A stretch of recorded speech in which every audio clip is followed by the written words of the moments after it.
Hello and welcome. This is the GE Cybersecurity Project for the Integrated System Design 2 course. This is the final demonstration video. In this project, we set out to design a system that could demonstrate the importance of cybersecurity in an industrial environment by November 21st of 2024 for less than $1,000. Our motivation is to design a system that demonstrates the increasing vulnerability to cyber attacks in an industrial environment and implement cyber-physical safeguards, as well as implementation of bit logging to ensure proper operation and non-repudiation of our process. In today's world, many things are made within an industrial environment. This process was originally achieved with relay logic. This primitive idea was eventually left behind, but with it, there was a valuable oversight that was also left behind. As our production process has evolved, so has the threat to outside interaction within the process. This threat is known as a cyber attack and can be prevented in many ways. Some of these ways rely on the same primitive concepts. Others rely on more modern solutions. Implementing both strategies allows us to limit our vulnerabilities and gives our system the ability to combat a cyber threat from multiple fronts. Our design implements both of these concepts with a Mark 6E industrial controller to harness the abilities of digital logic and HMI implementation. To safeguard our process, we incorporated many cyber-physical aspects as well as an iteration of localized blockchain. These designs work in tandem to deliver a system that can combat a cyber attack. To cover how we do this, we must first give some background to how our project operates.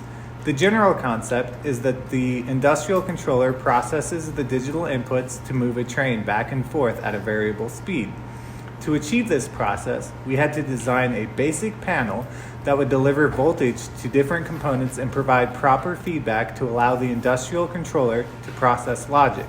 We used a start and stop button, potentiometer, and 2 micro switches to process the start of the train, reverse process, and the variable speed. We also implemented outputs to give the operator feedback of the operation. A stack light provides the current state of the process. Both the inputs and outputs are also mapped to an HMI to provide control at a remote location. As seen here is the HMI. In this implementation, a cyber threat could occur in any manner. Our goal is to demonstrate ways to limit this attack and log it. Our physical implementation consists of a hardwired microcontroller that can process local faults regardless of the information within the DCS. These faults use brake beam sensors to ensure that the train does not go off of the rails, and also a heartbeat that verifies the proper microcontroller is connected. We also have a maintain stop button to prevent malicious inputs while the system is off.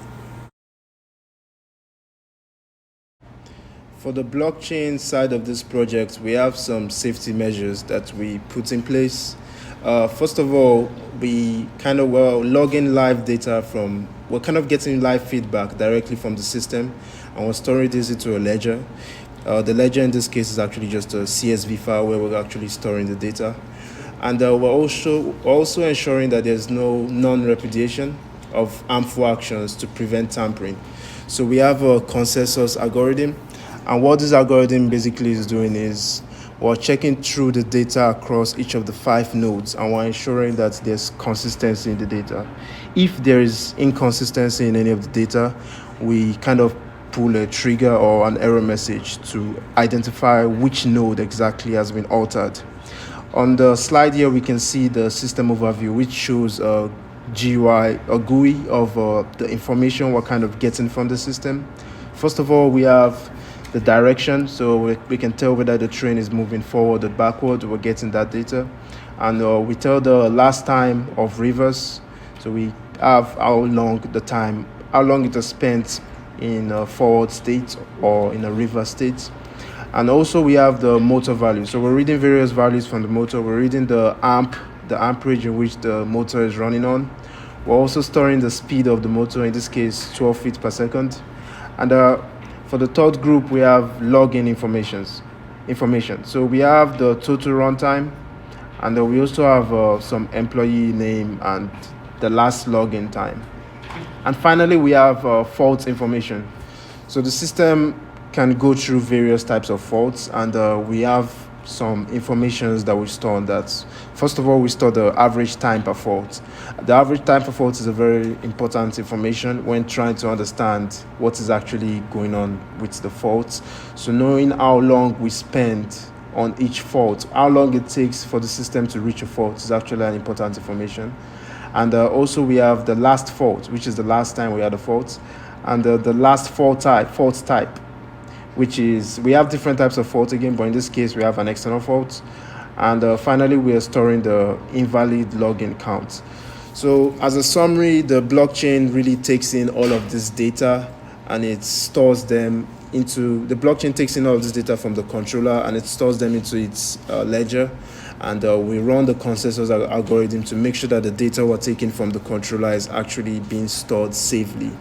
And again, this is a blockchain of 5 nodes that ensures that this data is stored sufficiently among them. So this is our project. We mounted everything to this board to try and simulate a real-world application. This is a 3D printed train model that we used in our control system. There's a drag rail there to control the wires. That's the DCS Mark 6E. We have 5 Raspberry Pis working as nodes in the blockchain. That's the network switch that allows us to communicate between all these different devices. We also have a Pico here to control the motor speeds and simulate a heartbeat, which you can see here on a relay switch. Then there are the input-output cards and the physical control panel, which we can use to start and stop the system, as shown here.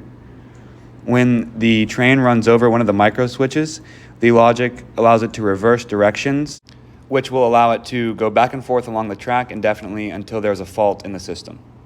We can also change the speed of the motor on the train with the potentiometer on the control box. You can see here we slow the train down almost to a halt, and then it continues along the track, hits the micro switch, and we speed it back up.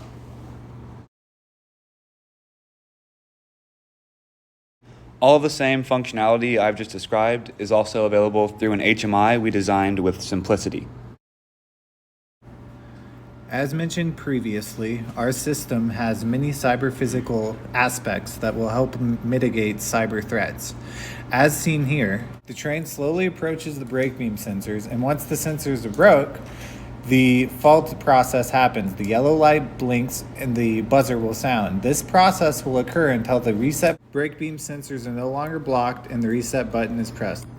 When pressed down, our stop button stays pressed down, preventing the system from restarting, both through the physical start button and the start button on the HMI. And right here we have the results from the cybersecurity end of the project. What's going on is, as we are running the controllers, we have 5 of the Pis, which represent the 5 nodes of the blockchain, reading the data from the controller.